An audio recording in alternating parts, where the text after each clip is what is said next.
So, for those of you that may not know, Kmart, was growing up, Kmart was just a staple, right? We all knew Kmart just a staple, and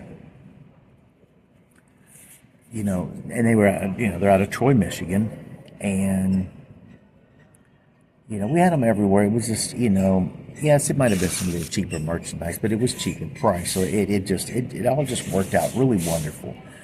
And when we moved to Cincinnati, we ended up sharing, me and my wife ended up sharing a house with my sister and her husband. And we lived in this subdivision, and, quote, on the other side of the subdivision, there was a Kmart. And it was a big Kmart. It was a big one.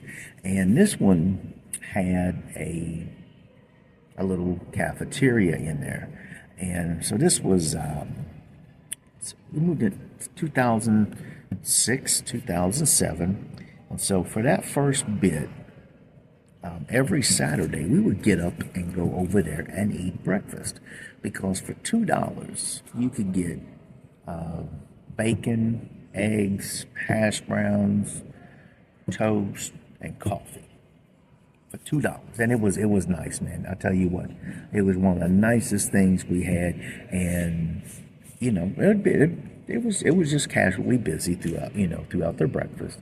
But we would always go over there. I mean, it was easier than cooking, and it was so cheap. It was, honestly, it was almost the same price. And so we would do that until, unfortunately, Kmart was pile drived into the ground, and they ended up closing that store. And boy, I missed it all the time, because I was a Kroger guy, I mean, a Kmart guy, and I just loved it, and I hated it. It killed me to see when these guys were closing. So just a good fond memory of the old Kmarts.